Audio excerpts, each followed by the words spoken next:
नमो भगवते वासुदेवाय.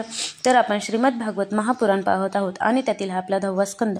10व्या स्कंदातील अध्याय 90व्या अध्यायामध्ये आपण भगवान श्रीकृष्णांच्या लीला विहाराचे वर्णन पाहणार आहोत. श्रीसुख म्हणतात, परीक्षिता, द्वारकेची शोभा अलौकिक अशीच होती. तेथील सडका, मध रसाचा स्राव करणारे मदोन्मत हत्ती, उत्तम पोशाख घातलेले योद्धे, घोडे आणि सुवर्णांचे रथ यांच्या गर्दीने नेहमी फुललेल्या असत. जिकडे पाहावे तिकडे हिरवीगार उपवने आणि उद्याने होती. तेथे फुलांनी लहडलेल्या झाडांच्या राई होत्या. त्यांच्यावर बसून भ्रमर गुणगुणत होते आणि पक्षी किलबिलाट करीत होते. सर्व प्रकारच्या संपत्तींनी ती नगरे परिपूर्ण होती. जगातील श्रेष्ठ वीर यादव तेथे राहत होते. नवतारुण्याची झळाळी असलेल्या तेथील स्त्रिया सुंदर वेशभूषा करून नटलेल्या असत. विजेसारखी कांती असणाऱ्या त्या आपापल्या महालात चेंडू इत्यादी खेळ खेळत लक्ष्मीपती भगवंत अशा या आपल्या द्वारकेत निवास करीत असत. 16,000 पत्न्यांचे एकटेच प्राणवल्लभ भगवान श्रीकृष्ण ऐश्वर्याने संपन्न अशा त्यांच्या प्रसादात तितकीच सुंदर रूपे धारण करून त्यांच्याबरोबर विहार करीत असत.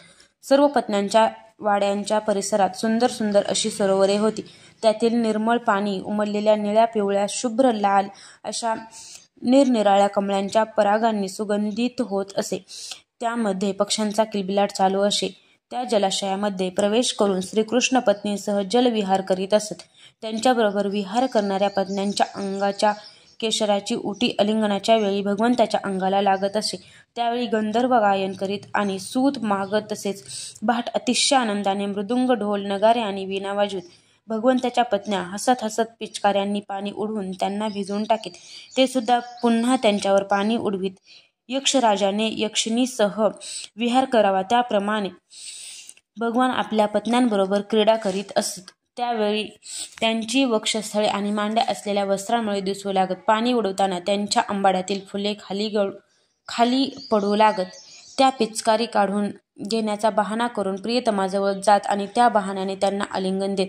त्यांच्या स्पर्शाने पत्न्यांच्या हृदयामध्ये प्रेमभाव उच्चंबळून येत असे. त्यामुळे त्यांची मुखकमले प्रफुल्लित होऊन त्यांचे सौंदर्य आणखीनच खुलत असे. त्यावेळी श्रीकृष्णांची वनमाला त्या राण्यांच्या वक्षस्थळावर लागल्याने केशरांच्या रंगाने रंगून जाई. जलक्रीडेमध्ये मग्न झाल्यामुळे त्यांचे कुरळे केस भुरभुर उडत असे. ते आपल्या राण्यांना वारंवार भिजवीत आणि त्या सुद्धा त्यांना ओलेचिंब करीत. जशी हत्तीने घेरलेल्या गजराजाने क्रीडा करावी त्याप्रमाणे श्रीकृष्ण त्यांच्याबरोबर विहार करीत. श्रीकृष्ण आणि त्यांच्या पत्न्या जलक्रीडा केल्यानंतर आपापली वस्त्रे व अलंकार उतरून गाणे बजावणे या व्यवसायावरच त्यांची उपजीविका आहे असे नट नर्तकींना ते देऊन टाकीत. अशा प्रकारे भगवान त्यांच्याबरोबर विहार करीत. त्या वेळचे त्यांचे मोहक चालणे, वार्तालाप करणे, त्यांचे पाहणे, स्मित हास्य, हसणे, खिदळणे आणि आलिंगन देणे इत्यादींमुळे त्यांना आणखी कशाचेच भान राहत नसे. काही वेळा श्यामसुंदरांच्या चिंतनात त्या इतक्या मग्न होऊन जात की त्या पुष्कळ वेळपर्यंत स्तब्ध राहत आणि पुन्हा त्यांचेच चिंतन करीत वेड्याप्रमाणे असंबद्ध बडबडत करीत. व मी त्यांचे बोलणेच तुला ऐकवितो. राण्या म्हणत, अगं टिटवे, रात्रीच्या यावेळी आपले अखंड ज्ञान झाकून ठेवून स्वतः भगवानही झोपी गेले आहेत आणि तू मात्र झोपत नाहीस काय? झोप उडालेली तू अशीच रात्रभर जागून आक्रोश का करीत आहेस? गडे कमलनयन भगवंताचे मधुर हास्य आणि लीलायुक्त उदार नजरेने तुझ्या हृदयाला सुद्धा आमच्याप्रमाणे घरे पडली नाहीत ना? अगं चक्रवाकी, तू रात्रीच्या वेळी प्रियकर दिसत नसल्यामुळे आपले डोळे बंद करून अशा प्रकारे करुण स्वराने त्याला बोलवीत आहेस का? आमच्याप्रमाणेच भगवंताची दासी होऊन त्यांच्या चरणावर वाहिलेली पुष्पमाळा तू आमच्या वेणीत घालू इच्छितेस का? अरे समुद्रा, तू तर नेहमी गर्जनाच करीत असतोस. तुला झोप येत नाही का? तुला सदैव जागे राहण्याचा रोग जडला आहे का? आमच्या प्रिय श्यामसुंदराने तुझे धैर्य, गांभीर्य इत्यादी स्वाभाविक गुण हिरावून घेतले आहेत म्हणून तुझी अशी कठीण अवस्था झाली आहे का? हे चंद्रा, असह्य अशा क्षयरोग तुला झाला आहे का? म्हणून तू इतका क्षीण झाला आहेस. त्यामुळे तू आपल्या किरणांनी अंधार नाहीसा करू शकत नाहीस. आपल्या प्रिय श्यामसुंदराच्या गोड गोड गोष्टी विसरल्यामुळे आमचे जसे बोलणे कमी झाले तसेच तुझे किरण कमी झाले असावेत. असेच आम्हाला वाटते. हे मलय पर्वतावरील वायो, आम्ही तुझे काय वाकडे केले आहे की ज्यामुळे तू भगवंताच्या नेत्रकटाक्षांनी अगोदरच घायाळ झालेल्या आमच्या मनात पुन्हा कामदेवाला पाठवतोस? श्रीमान मेघा, तू निश्चितच यादवराजांचा लाडका आहेस, म्हणून तू आमच्याप्रमाणेच त्यांच्या प्रेमपाशात बांधला जाऊन त्यांचे ध्यान करीत आहेस. त्यांच्या भेटीसाठी तुझे मन कासावीस झाले आहे, त्यामुळे तू त्यांची वारंवार आठवण काढून आमच्याप्रमाणेच अश्रुधारा गाळीत आहेस. अरे बाबा, त्यांच्याशी संबंध जोडणे म्हणजे खरोखरच विकतचे दुखणे घेणेच होय. सुळेल गळा असणाऱ्या कोकिळा, आमच्या प्राणप्रियासारखेच मधुर स्वरात तू बोलतोस.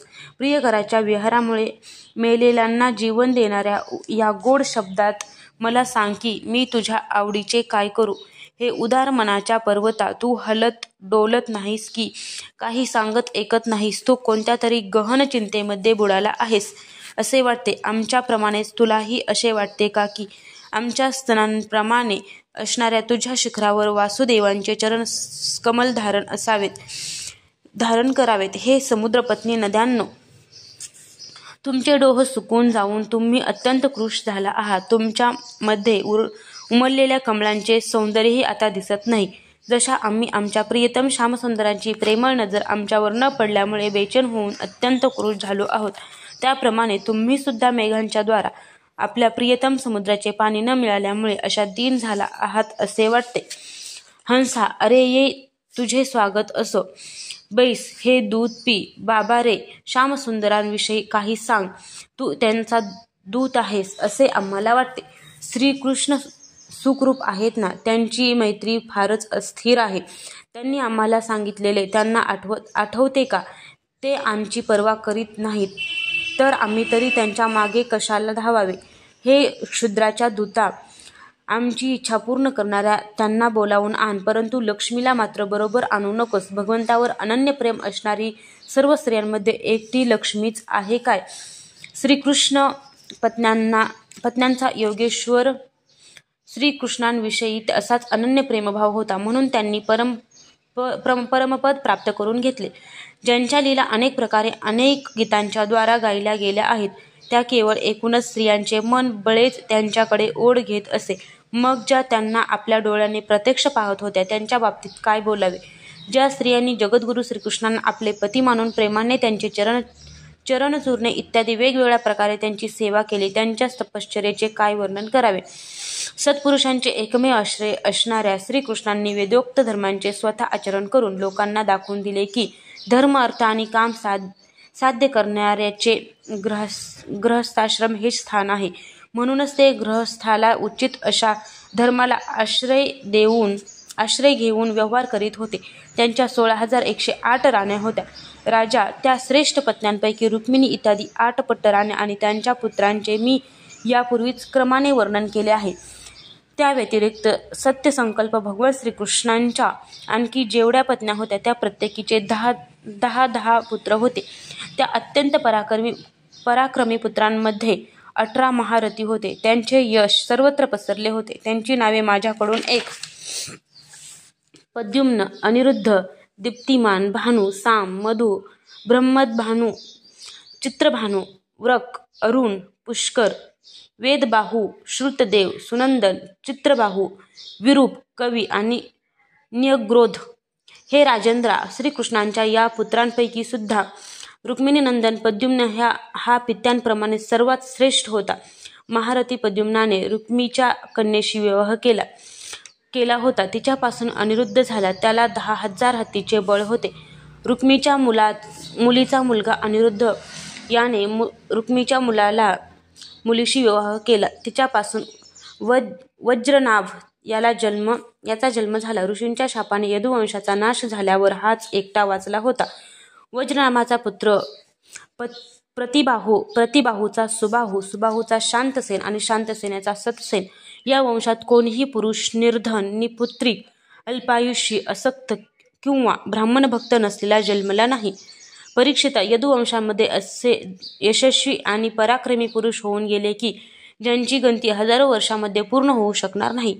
यदुवंशातील मुलांना शिक्षण देण्यासाठी 3,28,00,000 आचार्य होते. असे एकवितात आहेत. अशा स्थितीत महात्मे यादवांची संख्या कशी सांगता येईल? स्वतः महाराज उग्रसेन यांच्या अधिपत्याखाली जवळजवळ एक महापद्म सैनिक होते.